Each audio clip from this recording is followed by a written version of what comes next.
Masya Allah, dalam meninggal gitu.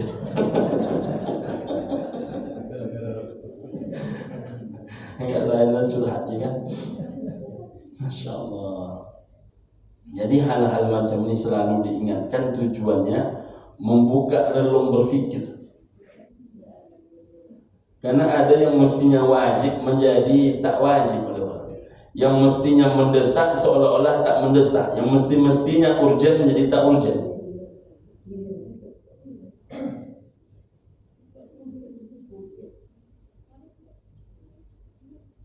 Mestinya yang terjadi itu, ada orang tak bisa tak merokok dia. Saya tengok.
Assalamualaikum warahmatullahi wabarakatuh. Innal hamdalillah, salatan wa salaman ala Rasulillah. Asyhadu an la ilaha illallah wahdahu la syarika lah, wa asyhadu anna Muhammadan abduhu wa rasuluhu la nabiyya ba'dah. Allahumma salli ala sayyidina Muhammad wa ala alihi wa ashabihi wa mawala, amma ba'du. Seluruh pengurus yang kami hormati, orang tua kami yang kami muliakan, ibu dan bapak, hadirin wal hadirat, tamu-tamu Allah sidang jemaah subuh rahimakumullah. Insyaallah kita semua senantiasa diberikan kekuatan zahir dan batin, kebahagiaan dunia wal akhirah oleh Allah Subhanahu wa taala. Amin ya rabbal alamin. Ibu dan bapak rahimakumullah, kita lanjutkan kajian kita Pada pertemuan kali ini kita masuki hadis-hadis tentang seputar zakat dan sedekah. Yang pertama yang kita bahas, ibu dan bapak rahimakumullah. Bismillahirrahmanirrahim. As-sa'i 'alal armalati wal miskin. Siapa, kata Nabi sallallahu alaihi wasallam, yang mencarikan jalan keluar. Jadi sa'i itu kan ibu dan bapak rahimakumullah satu di antara rangkaian ibadah umroh ataupun haji. Sa'i itu ibu dan bapak rahimakumullah melakukan perjalanan dari Bukit Sofa ke Bukit Marwah. Kalau dalam perjalanan umroh ini adalah perjalanan terberat, sebab setelah kita melaksanakan tawaf maka akan terjadi sa'i. Tawaf itu sudah cukup melelahkan, ditambah sa'i itu akan semakin melelahkan. Maka ketika melaksanakan sa'i, biasanya jamaah jauh lebih lelah, jauh lebih berkeringat. Artinya ibu dan bapak rahimakumullah, kalau kita ambil filosofinya itu bahwa as-sa'i 'alal armalati wal miskin, siapa yang dengan sungguh-sungguh, kalau perlu itu sampai ke tingkat sebenarnya dia, sampai ke tingkat lelah dia dibuatnya, berkeringat dia mencarikan jalan keluar itu untuk menolong kehidupan 'alal armalati wal miskin, kehidupan para janda dan orang-orang miskin. Kata Nabi SAW, nilai pahalanya ibu dan bapak sama dengan, pertama, kal mujahidi fi sabilillah, sama dengan orang yang jihad di jalan Allah Subhanahu wa taala. Wa kal qaimi la yaftar, sama dengan orang yang bangun di tengah malam, dia berlail salat sunat tahajud dan dia tidak lelah sama sekali. Wa kas-shaimi la yuftir, sama ibu dan bapak rahimakumullah dengan orang yang berpuasa dan dia tidak berbuka sama sekali. Begitulah hebatnya pahala mencarikan jalan keluar untuk menolong kehidupan orang-orang yang membutuhkan. Ibu dan bapak rahimakumullah, rupanya untuk menolong ini tidak mesti harta kita semua, tidak pun dengan harta benda kita, tapi kita ini menjadi asbab tertolongnya orang lain.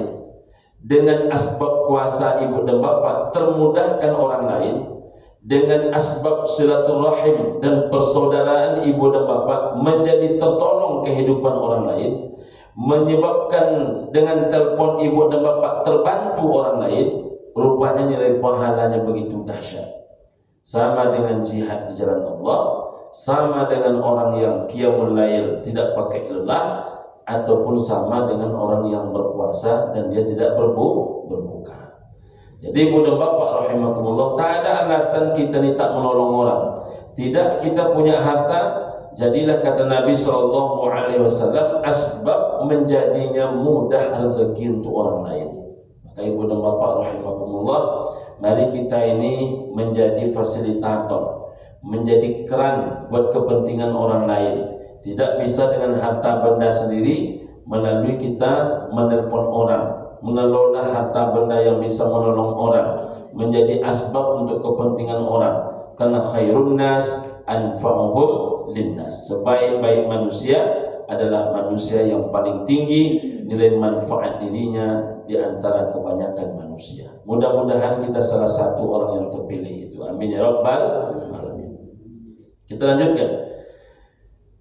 Innaka lan tunfiqan nafaqatan, sesungguhnya kata Nabi SAW, tidak satu pun pemberian nafkah tabtawi biha wajh Allah, yang dilakukan dalam rangka mencari ridha Allah, mengharapkan wajah Allah Subhanahu wa taala, illa ujirta 'alaiha, kecuali kata Nabi SAW pasti diberikan ganjarannya, pasti diberikan pahalanya, hatta ma taj'alu fi fami imra'atik, walaupun engkau kata Nabi hanya menyuapkan makanan ke mulut istrimu. Nah, jadi ibu dan bapak rahimakumullah, saya selalu sampaikan di mana-mana, terutama kepada laki-laki. Kita laki-laki ini Kalau untuk mengalahkan amal ibadah perempuan dengan cara yang biasa-biasa saja, maka jauh kita ketinggalan.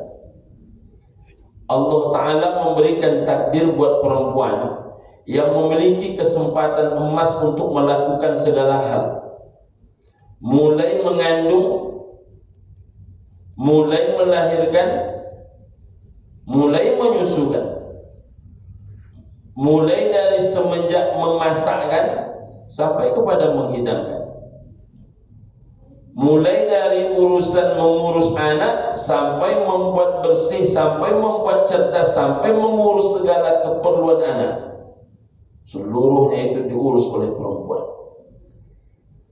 Jadi kalau kita ini nak membuat diri kita ini agak spesial, maka ada satu peluang paling hebat.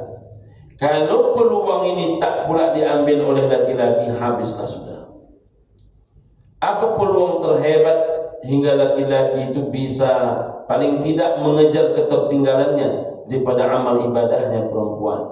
Ketika seorang laki-laki berangkat pagi, pulang malam, tunggang langgang, ibu dan bapak rahimakumullah, maka setiap tetesan keringatnya adalah ibadah. Setiap langkah kakinya adalah ibadah. Setiap dia merasakan lelah, itu semuanya adalah ibadah. Setiap dia merasakan ada tantangan, ada gangguan dalam setiap usaha yang dia buat, dia hadapi dengan tenang karena niatnya hanya satu, ya Allah berikan hamba rezeki hingga kemudian bisa menafkahi keluarga hamba. Niatnya bagaimana orang tuanya makan cukup, niatnya bagaimana istrinya berpenampilan tidak kalah dengan penampilan orang-orang solehah. Ibu dan bapak rahimakumullah, niat dia bagaimana anak-anak dia sekolah sebagaimana mestinya anak-anak orang lain sekolah. Paling tidak ibu dan bapak rahimakumullah, dia tidak mau menjadi asbab penghalang segala kecerdasan anak-anak dia, maka pontang-panting dia. Rupanya ketika kelelahan itu dirasakan oleh seorang laki-laki yang bertanggung jawab, Masya Allah, itu semuanya adalah ibadah. Maka laki-laki yang memahami filosofi ini, ibu dan bapak rahimakumullah, tak akan ada yang berkata, kalau tak kena abang tak makan kamu. Tak akan ada laki-laki berkata macam itu. Seorang laki-laki tidak hanya berfikir saat ini, dia berfikir macam mana kalau dia mati, bagaimana kehidupan orang tuanya, bagaimana kehidupan istrinya, bagaimana kehidupan anak-anak. Memang tunggang langgang dia memikirkan itu. Maka ibu dan bapak rahimakumullah, seorang laki-laki yang mencarikan nafkah itu dijamin oleh Allah Subhanahu wa taala, tidak akan satu pun yang terlewatkan kecuali illa ujirta 'alaiha, pasti dibalas pahalanya. Bahkan oleh Nabi diberikan contoh, hatta ma taj'alu fi famimra'atik, walaupun engkau hanya menyuapkan makanan ke mulut istrimu. Masya Allah. Tapi ingat tuh, ke mulut istri kita. Ini kadang-kadang ada pula orang semangatnya bukan ke mulut istri dia. Ibu dan bapak rahimakumullah, maka ketika dia memberi, ketika dia berjalan, itu sudah menjadi ibadah. Ketika dia mendapatkan, menjadi ibadah. Ketika dia bawa pulang, diberikan dia kepada keluarganya, semakin ibadah. Ketika itu ditanakkan, dimasakkan oleh istrinya, lalu dia ambil apa yang dimasak oleh istrinya, lalu dia suapkan ke mulut istrinya, ke mulut anaknya, ke mulut orang tuanya, itu pun juga adalah ibadah. Tapi banyak orang yang tak melakukan ini.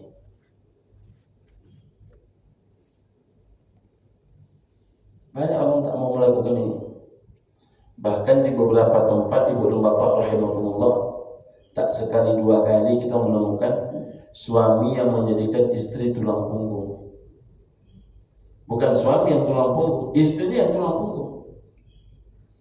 Mulai urusan mohon maaf mengandung sampai urusan mencari nafkah, istri semua.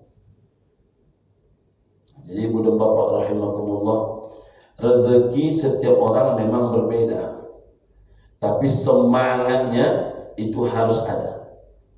Jadi masalah memberi rezeki bukan seberapa banyak, tapi seberapa sungguh.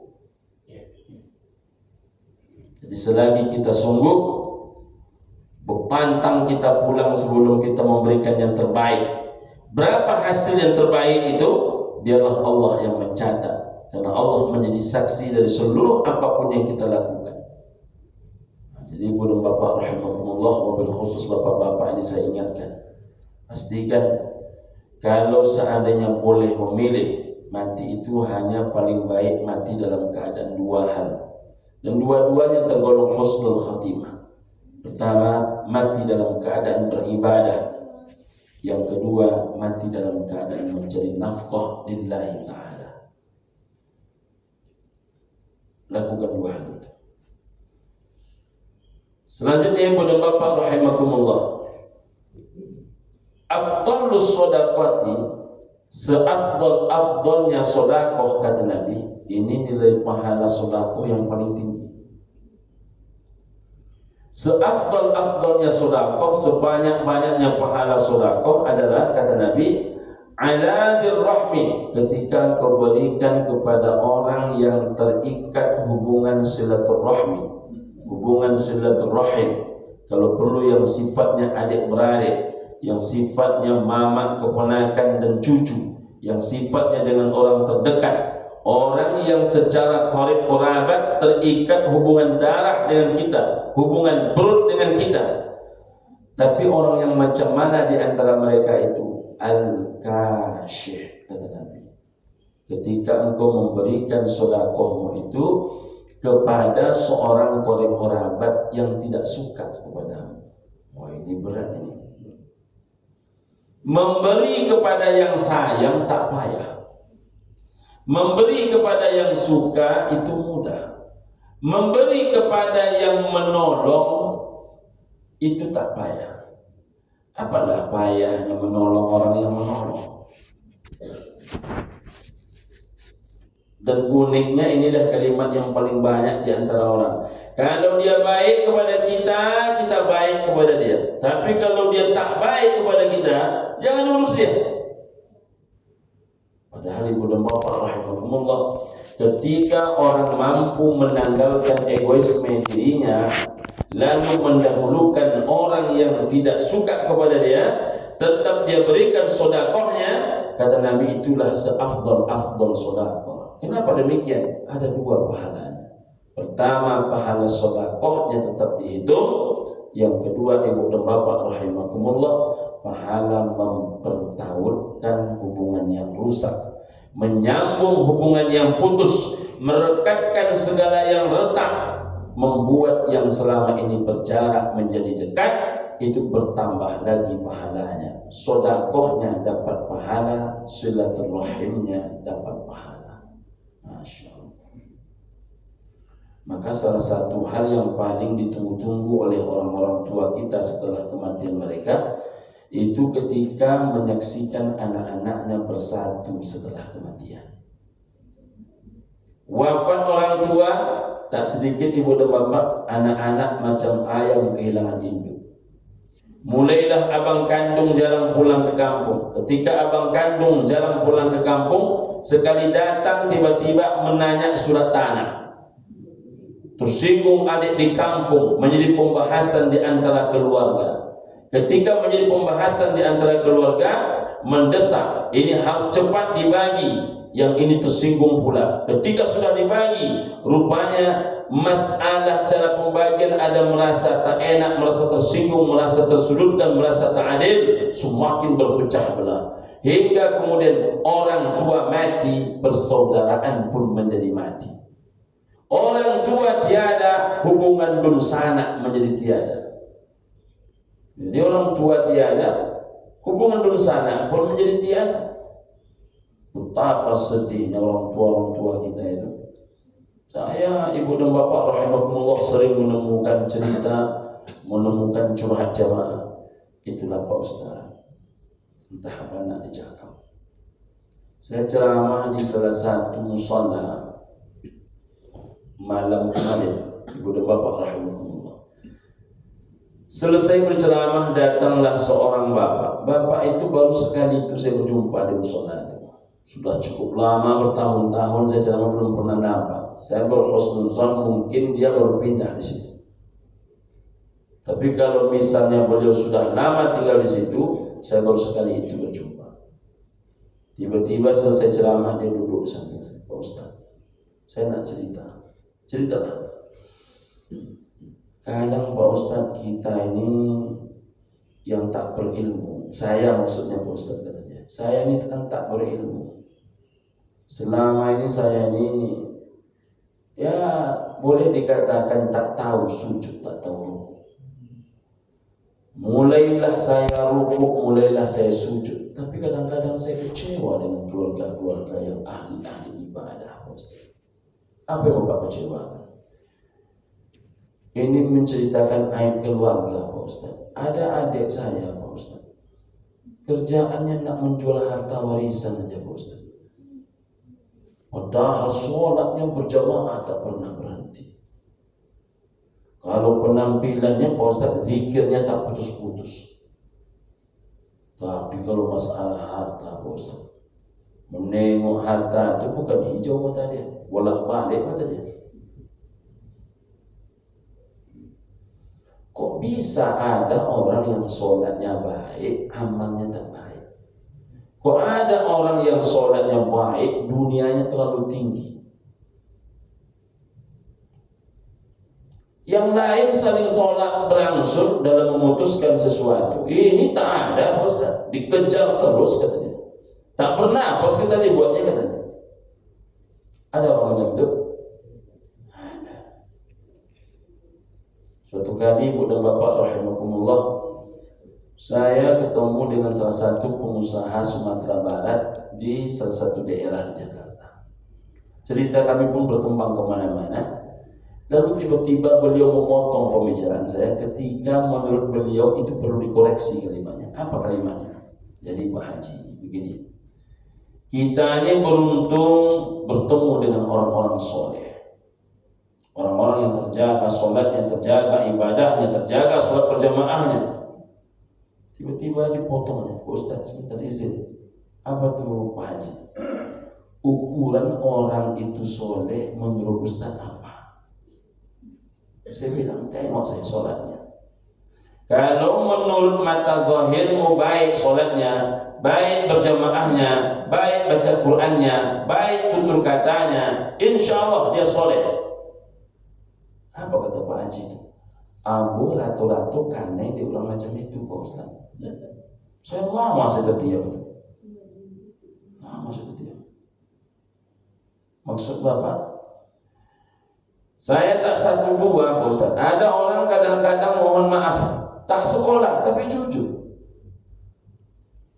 Urusan sholat biasa-biasa saja, tapi urusan hutang dia jujur. Seberapa banyak orang kalau sudah masalah duit Pak Ustaz, ini duit Pak Ustaz, duit. Kalau sudah masalah duit ini Pak Ustaz, teleng kopiah haji Pak Ustaz. Makanya kalau mau tahu perangai orang itu oleh Nabi, pertama tengok dalam perjalanan. Dalam perjalanan itu nampak perangai orang. Sudah diwanti-wanti oleh ketua pengurus masjid. Bapak-bapak, ibu-ibu, kita ini perjalanan ke Sumatera Barat 3 hari 3 malam. Karena dana ini terbatas, makan semuanya ditanggung, minum semuanya ditanggung. Maka mohon maaf, urusan makan, maka yang sifatnya makan satu lauk, minumannya diusahakan hanya kopi dan teh. Mau dingin mau panas silahkan. Baru duduk kawan, baru ngejus dulu. Itu yang paling kecil. Baru duduk kawan ibu dan bapak rahimakumullah, minta dihidangkan. Jadi kalau sudah dalam perjalanan, nampaklah perangai orang. Ada yang sekali duduk harus dia yang di depan, orang lain harus di belakang. Jadi kalau mau tahu perangai manusia ini, tengok dalam perjalanan. Yang kedua, ibu dan bapak rahimakumullah, nampak perangai orang itu bila kita bertamu ke rumahnya 3 hari. Kalau hari pertama, luar biasa. Ibu tolong dia membawa piring ke belakang, tak boleh. Tapi hari ketiga jangan coba-coba, tidak. Mana yang suka memberi, mana yang pelapang, mana yang wajahnya cerah, kalau sudah 3 hari nampak semua. Disitulah nampak asli manusia. Ada yang baik Ustaz, banyak. Ada orang yang lapang saja, karena dia anggap selama tamu itu masih ada di rumah dia, maka keberkahan akan turun. Itu bagi yang paham. Bagi yang tidak, itu bagi dia beban. PK ini katanya, PTK 2 itu namanya.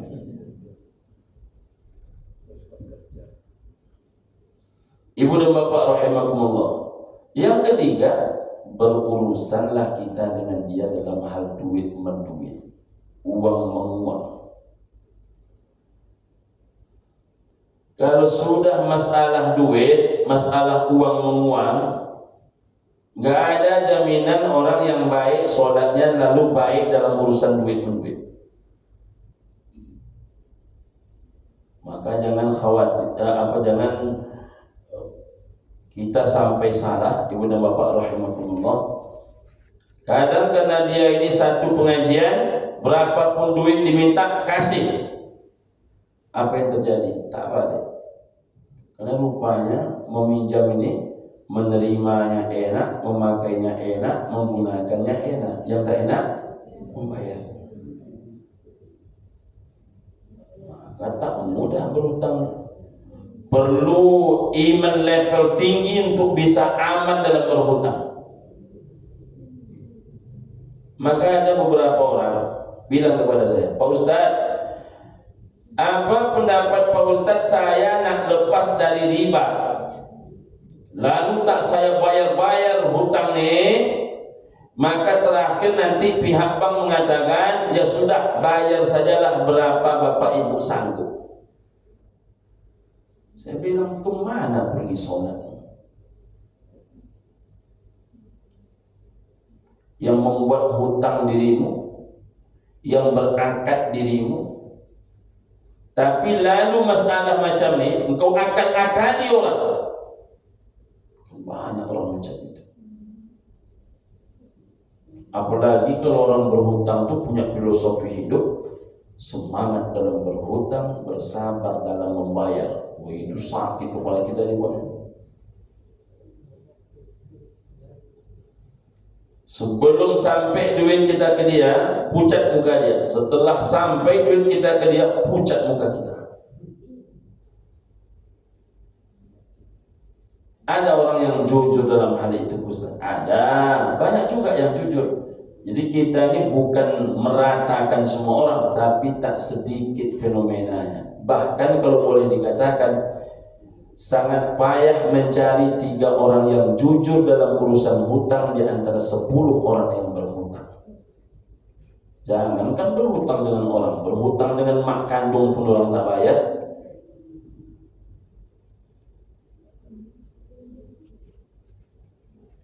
Bukan sekali 2 kali saya mendengarkan cerita ibu-ibu.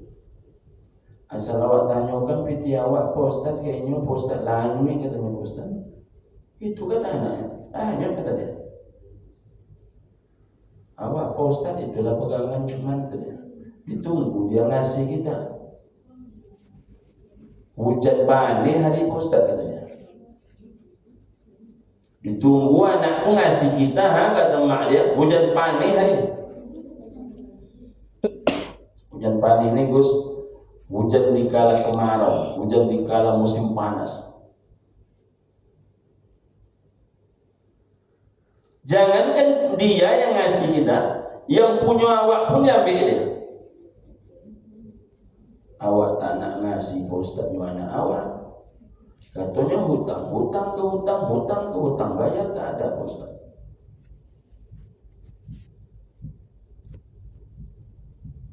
Jadi ibu dan bapak, memang kalau sudah urusan hutang di dunia persilatan ini banyak problematika. Mudah-mudahan seluruh yang punya hutang Allah mudahkan membayarkan hutangnya, dan yang memberi hutang insyaallah Allah mudahkan rezekinya. Amin ya rabbal alamin. Ibu dan bapak rahimakumullah. Jadi rupanya memberi yang paling baik kepada qarib kerabat yang paling berjarak dengan kita, yang justru memusuhi kita. Selanjutnya, sabaqa dirhamun mi'ata alfi dirhamin. Bisa saja kalah sodakoh 100.000 dirham kata Nabi oleh yang memberi sodakoh 1 dirham. Atau kalau bahasa lainnya, bisa saja didahului, bisa saja mendahului sodakoh yang 1 dirham dibandingkan sodakoh yang 100.000 dirham. Mestinya kan lebih besar pahala yang 100.000 dirham. Tapi rupanya bisa saja yang 1 dirham lebih banyak pahalanya dibandingkan yang 100.000 dirham. Qalu, bertanya para sahabat, kaifa ya Rasulullah, bagaimana itu bisa terjadi wahai Rasulullah? Qala, Nabi pun berkata, rajulun lahu dirhamani, ada seorang laki-laki, ada seorang manusia punya dia hanya 2 dirham, tak lebih. Akhadha ahaduhuma fatasaddaqa bih, lalu diambilnya 1 dirham di antara 2 dirham itu, lalu dia sedekahkan. Berarti dia mensedekahkan berapa persen? 50%. Cobalah bandingkan, wa rajulun lahu malun katsirun, bandingkan dengan orang lain yang punya harta benda begitu banyak. Fa akhadha min aradihi, lalu diambilnya bahagian daripada kekayaannya itu, mi'ata alfin, sejumlah 100.000 dirham. Fatasaddaqa biha, lalu ia bersedekah sejumlah itu. Tapi hartanya miliaran dirham. Yang satu dirham 50%. Yang satu lagi 100.000 dirham, tapi cuma 0,5%, 1%. Maka lebih tinggi pahala siapa? Lebih tinggi pahala yang 1 dirham. Inilah enaknya orang tak berduit. Jadi orang tak berduit itu nilai sedekahnya lebih tinggi dibandingkan sedekah orang yang banyak duit, jika orang banyak duit itu memberinya tak sebanding dengan persentase jumlah hartanya. Maaf ibu dan bapak, saya termasuk yang sering mengkritisi tentang kurban.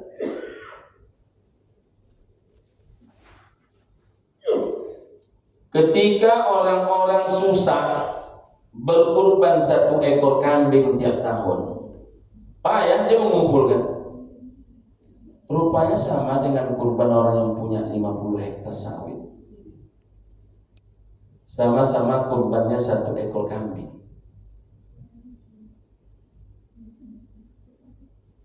Entahlah kalau di Nurul Fajar, sama saja, tak ada bedanya.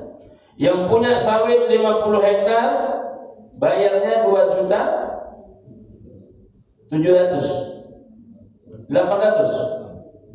2.600.000. Nenek-nenek yang tak ada kerjaannya, hanya terima duit dari anak,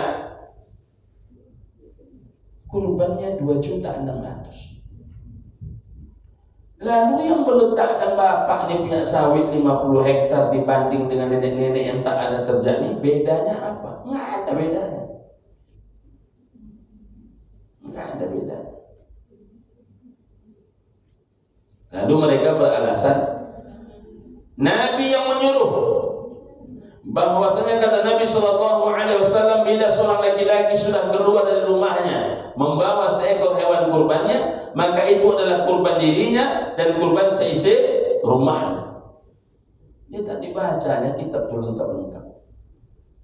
Dan sudah dijelaskan oleh Syekh Wahbah Az-Zuhaili dalam kitab Al-Fiqhul Islami wa Adillatuh. Apa kata Profesor Wahbah Az-Zuhaili? Bila dalam rumah itu yang mencari nafkah hanya sendiri, maka kurban dia sendiri itu adalah kurban seisi rumah. Maka kurban dia itu adalah kurban seisi rumah.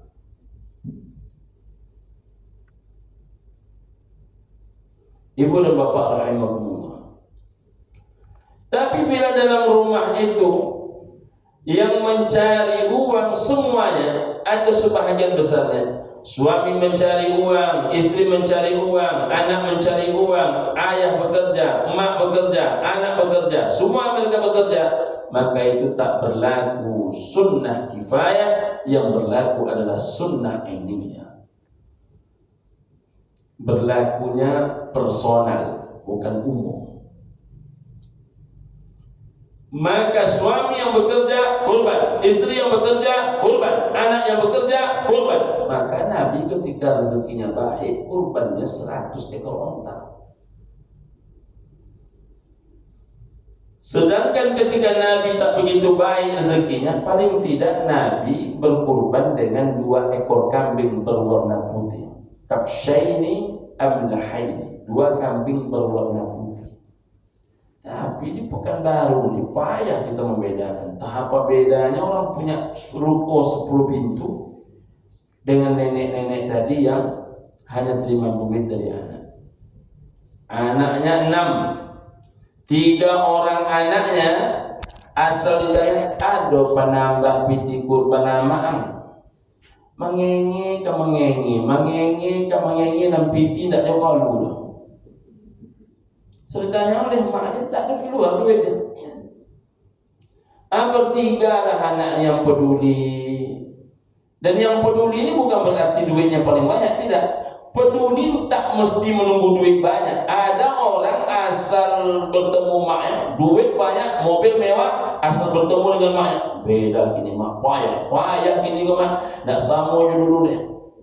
Mencari pitih di Pekanbaru kok tak sesenang dulu deh. Kalau dulu dulunya sampili kini kok tambah sampili kalian. Kalau memang sampili itu sampili apapun alasan. Ibu dan bapak rahimahumullah, 3 orang anak memberi, yang satu ngasih 300 sebulan, yang satu ngasih 400 sebulan, yang satu ngasih 500 sebulan. Berarti sebulan berapa? 1.200.000. Inilah yang dikelola oleh bapaknya, oleh ayahnya, oleh ibunya. 1.200.000, disitulah dia membeli beras, disitulah dia membeli cabai. Karena dia tak punya uang pensiunan, dia sudah berhenti bekerja, anak sudah jadi orang. 1.200.000 itulah sayang yang dikelola-kelolanya. Lewat sate depan rumah ditahan selera. Nak makan yang agak enak sedikit ditahan selera. Apa yang teringat oleh beliau Ustaz? Untuk apa ditampung-tampung, disimpan-simpan duit? Kalau menunggu anak itu yang akan membayarkan uang kurban, ini tipis kemungkinan. Itulah yang dia tabung-tabung. Kadang sebulan tertabung 200, kadang cuma 150, kadang ada 300. Kadang 2,5 balik, 200 pula balik, baru tersimpan 700. Tengoknya hari Rabu, alhamdulillah sudah 700. Hari Jumat tengok pula balik, tinggal lagi 500. Rupanya 200 lah dicilok puluh oleh cucu. Macam itu dia menyimpan duit. Namun masa berkurban orang bersawit, berkurban pula nenek. Ini apa bedanya? Maka saya menghimbau nih yang berduit. Paling tidak kalaupun kita takkan mampu seperti Rasul, kita ini kan takkan mampu seperti Rasul. 100 ekor onta. Tapi sudah ada anak muda Indonesia yang kurbannya 174 apa 184. Di dalamnya ada kambing, ada sapi. Kita kalau tak mampu macam tu, Jangan lagi 174, ujungnya saja 4 saja. 1 di Nurul Fajar Melur, 1 di kantor dekat rumah, 1 di kantor, 1 lagi di kampung, 1 lagi carilah tempat-tempat yang memang di situ orang-orang susah. Oh 4, jangankan 4 Pak Ustaz, yang 1 saya kadang-kadang payah. Kenapa dalam urusan yang lain bisa menjadi mudah? Apalagi bapak ibu, bapak-bapak mobil khusus yang mampu merokok 2 bungkus sehari. Rupanya saya hitung-hitung orang merokok nih. Rokok itu kata orang harganya sebungkus 22.000, betul? Tengoklah rokoknya. Saya yang tak ngerti harga rokok. 20 saja nak, 20 saja. 20.000 sebungkus. Kalau dia merokok dalam 1 hari 2 bungkus, 40.000. Dikali dengan 365 hari, 14.600.000.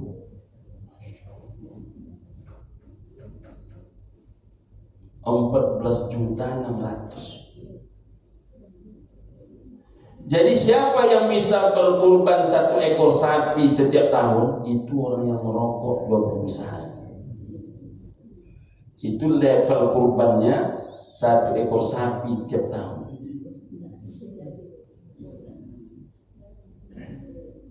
Anehnya yang 2.600.000 pun tak terbayar oleh kawan. Itu rokok yang murah 20.000. Yang paling mahal berapa rokoknya? 30-an ada? Ada Pak? Ada Pak ya? Kalau 30.000 1 bungkus dikali dengan 2 bungkus 60.000 dikali 365 hari 21.900.000. Siapa orang yang bisa daftar haji tiap tahun? Orang yang bisa merokok 2 bungkus sehari. Siapa orang yang bisa berangkat umroh tiap tahun? Orang yang bisa merokok 2 bungkus sehari. Tapi jangankan nak daftar haji tiap tahun, jangankan berangkat umroh tiap tahun, kurban saya tak ikutnya. Asal sudah bercerita kurban, Pak Ustaz, kata dia, kami kok pandai-pandai berminyak bayi sabunya Pak Ustaz. Untuk diasapkan ada duitnya, untuk dikurbankan yang tak ada duitnya. Asitulah pandai berminyak bayi dia. Itulah yang terjadi budak bapak. Orang kalau sudah merokok harga 30.000, lalu 1 hari adalah 60.000, dikali 30 hari dalam sebulan, itu 1.800.000. Kalau 1.800.000 itu kalau dikali paling tidak 3 kali lipat, paling tidak 3 kali lipat, itu piti balanjo bininyo 5 juta sampai rati bahasia. Itu paling tidak ada. Ini tidak, uang rokok dia lancar, uang belanja bini tak lancar.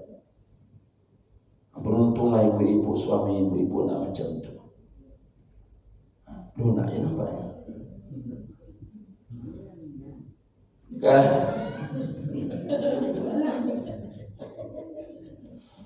Masya Allah, adalah meninggal dia.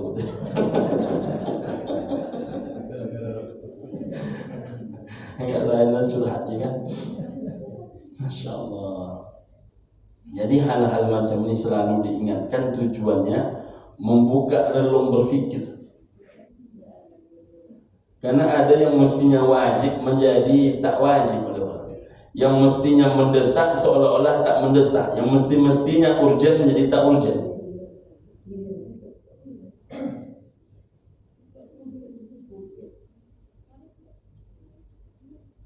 Mestinya yang terjadi itu Ada orang tak bisa tak merokok dia. Saya tengok rokok. Dulu kan ada rokok mereknya, tak salah saya sebutkan mereknya. Agak mirip-mirip dengan huruf hijaiyah. Ada pula rokok tu mereknya memakai huruf hijaiyah. Ini rokok apa nih Pak? Iko rokok yang paling murah ke Ustaz. Sebatang 500 Ustaz. Kalau dipaturi kan harga rokok kok Ustaz bisa nggak sekolah anak katanya. Nah, itu berpikirnya logis itu. Demi anak sekolah biarlah berubah harga rokok dia.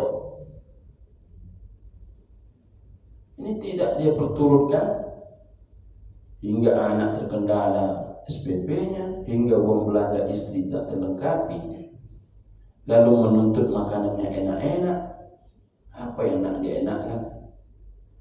Tidak ada yang murah ini. Ikan sopek saja, mulai yang bau-bau bujang-bujang jaga, muda-muda tanggung ikan sopek itu, sampai ikan sopek yang diasinkan. Apiti kan sudah dua, itu ikan sopek kalau itu Pak. Belum ikan bawang lagi itu, belum ikan gabus.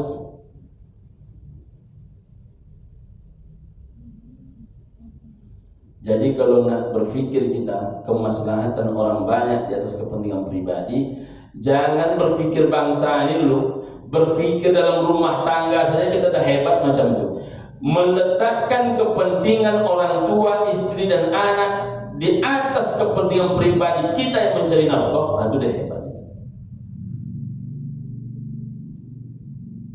Pokoknya Pak Ustaz, macam mana anak-anak sekolah, macam mana asok dapur kotak hidup, macam mana ama awak walaupun tak akan tagih banyak Pak Ustaz, jangan sampai bini awak menerima piti ama tak ada sama sekali, ama zol, jangan sampai. Tapi bana hatinya Pak Ustaz, udah dah seketik tak perlu ada. Berfikir mendahulukan yang wajib daripada yang lain-lain itu mesti dalam setiap akal berfikir umat manusia. Terakhir,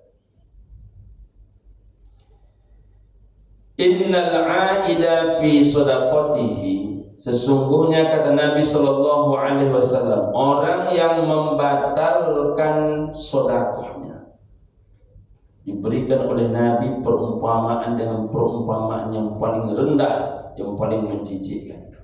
Mengapa demikian? Begitulah buruknya perangai ini. Kal kalbi ya'udu fi qaihi, kata Nabi, sama halnya dengan anjing yang memakan muntah. Jadi sudah berniat untuk memberi, sudah berniat untuk sedekah, sudah berniat untuk infak, bahkan sudah diinfak, sudah diikrarkan infak dan wakaf itu, lalu dia batalkan, sama kata Nabi dengan anjing yang memakan muntah. Apakah banyak orang macam itu? Banyak.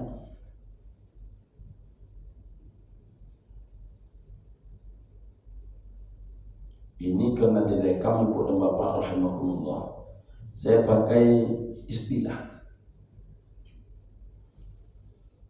Ada salah satu bank ingin membantu masjid-masjid,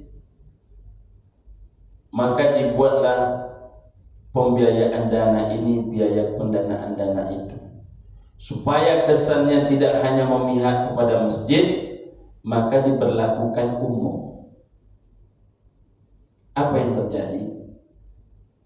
Akhirnya dibatalkan karena terpaksa. Kok terpaksa Pak Ustaz? 99% masjid rupanya tidak punya surat ikrar wakaf. Anehnya 99% tempat ibadah orang lain semuanya jelas surat dan legalitasnya. Oh, tidak mungkin ini bank ini yang memakmurkannya kaum muslimin, tapi yang mendapat jatahnya adalah tempat ibadah non muslim, dibatalkan. Itu enggak termasuk. Yang saya ingin sampaikan kepada ibu dan bapak, urusan wakaf ini harus cepat diuruskan. Mengapa demikian Ustaz? Sudah banyak kasus dah. Aman kadang di bapak itu tak aman di bini dia. Aman di bini dia, tak aman di anak dia. Anak dia baik Ustaz, tak aman di menantu dia. Menantu dia pun baik Ustaz, tak aman di cucu dia. Ada seorang bapak, orang soleh, memberikan tanah yang begitu luas. Selagi tanah itu untuk umat dikasihnya tadi. Pertama masjid didirikan. Apa kata dia? Pakailah tanah bapak, Pak wakafkan. Wow, masjidnya ini masjid terbesar di kampung itu. Kalau ada acara-acara, ini orang berkumpul di dalam masjid ini ramai. Paling tidak 4 kali masjid kita ini besar. Rupanya tidak cukup hanya masjid. Tanah kuburan lama sudah penuh. Kata beliau, ini tanah di samping masjid ini jadikanlah tanah kuburan. Diwakafkan pula lagi. Diwakafkan. Tanah kuburan ini pun sudah hampir penuh pula. Lalu setiap orang ceramah di situ, tempat parkirnya kecil. Kata bapak itu, ambillah tanah bapak di samping ini. Kasih lagi itu tanah yang begitu luas, tempat parkir. Ada acara tabligh akbar untuk 1.000 orang, itu ditampung semua di tempat parkir. Begitu lapang tempat parkir itu. Tiba-tiba ada cucu dia di Jakarta, tidak pernah pulang-pulang. Tidak pernah pulang-pulang. Sekali pulang dia mulai dulu menggugat tanah parkir itu. Saya tak mempermasalahkan apapun, kata dia. Yang saya permasalahkan ini kekayaan orang tua saya, kata dia. Ini jatah emak saya, kata dia. Karena masjid, ambillah oleh kalian. Karena tanah, ambillah oleh kalian. Tapi urusan tanah yang menjadikan parkir ini menyerobot, kata dia. Seluruh tokoh masyarakat bersaksi. Kami yang menjadi saksi datukmu menyerahkan tanah ini. Ini bukan tanahmu, tanah datuk, ini tanah datukmu. Tak diakui dia. Kasus macam ini bukan 1, 2 ibu dan bapak. Betapa sedihnya datuk. Orang yang tak ada keringatnya sama sekali. Ada pula satu kasus di Pekanbaru. Biasanya anak mengaji cuma maghrib, dipindahkan ke tanah sebelah, karena tanah sebelah juga diwakafkan. Waktu almarhum ini masih hidup, sudah dibilang oleh pengurus, kita buatkanlah suratnya Pak Haji. Untuk apa surat-surat? Bangun aja lah. Tak percaya kalian sama aku. Sama nyawa percaya, sama anak nyawa tak bisa percaya. Jadi jangan ada orang yang mewakafkan itu berkata, jangan sampai kalian tak percaya sama saya. Itu keliru besar. Nah, ibu dan bapak rahimakumullah, oleh pengurus masjid, karena bapak ini sehat walafiat saja, dibangunlah MDA. MDA terbangun 2 lantai.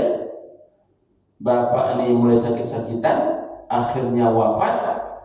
Tiba-tiba kata anaknya, tak ada satupun akad. Kalau memang kata pengurus masjid, kata anaknya, memang ada akad, coba tengok, mana dia?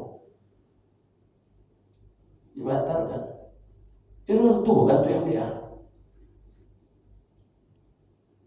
Nah, itu tidak kita sampaikan di mana tempatnya untuk menjaga kata Ustaz Somad, kode etik jurnalistik. Nah, jadi ibu dan bapak rahimahullah, cerita macam ini bukan sekali 2 kali. Tanah ini lebar, masjidnya besar. Tiba-tiba si anak bilang, tanah yang 6 meter, ini umpama macamnya, sebelahnya tanah kosong 6 meter. 6 meter cuma tanah itu, sepanjang masjid. Sudah digunakan oleh masjid untuk parkir, cuman rencana mau dibuat teras, mau dibuat kanopi. Tunggu dulu, kata anak, jangan dibuat kanopi. Kenapa tak boleh dibuat kanopi? Karena setahu saya ayah tak pernah menyerahkan tanah ini. Kacau dunia persilatan, surat tak ada. Maka saya bercerita dengan ketua Badan Wakaf Provinsi Riau, Ustaz Edi kan pendakwah, kata beliau, tolong sampaikan kepada pengurus-pengurus masjid, buat segera akta ikrar wakaf, segerakan.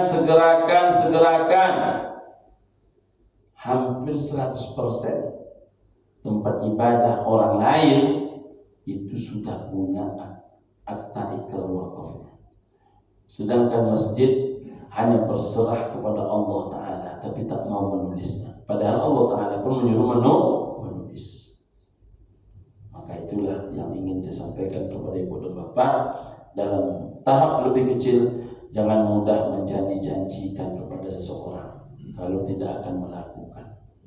Dulu belum ada lagi dana sertifikasi, saya sering mendengar guru-guru bercakap, kalau dapat PT sertifikasi, hanya ada niat lain. Pertama kali yang akan kami pai adalah tanah suci. 6 tahun menerima tapi berangkit itu banyak itu. Kalau saya dulu waktu tinggal di masjid, Ustaz, banyak sekali saya menemukan jamaah, Pak Ustaz, tolong doakan yo, ampun yo menjual tanah. Kalaulah laku tanah, Pak Ustaz jangan cawe. Tapi dulu cawe. Ustaz yang cawe, paling tidak kita berangkat umroh, Pak Ustaz kita bawa. Saya kan sudah sering mendengarkan itu, saya kadang-kadang saya cut saja, Pak, tidak usah berjanji-janji. Nanti kalau ujungnya Bapak tak akan memenuhi. Berapa banyak orang mudah bercakap tapi tak ada isi cakap. Pokoknya Pak Ustaz paling tidak, paling tidak loh. Tak mungkin loh. Kok kalau jadi Pak Ustaz pintinya sekian miliar, maka Pak Ustaz kita umroh gitu dia. Soalnya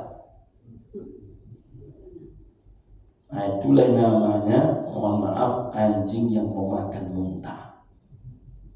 Jadi kalau sudah berjanji, penuhi. Itulah yang dapat disampaikan. Terima kasih atas segala perhatian. Mudah-mudahan ada manfaat dan keberkahan. Kita tutup dengan hamdalah, alhamdulillahirabbil alamin. Subhanakallahumma rabbana wa bihamdika asyhadu an la ilaha illa anta wa astaghfiruka wa atubu ilaik. Assalamualaikum warahmatullahi wabarakatuh.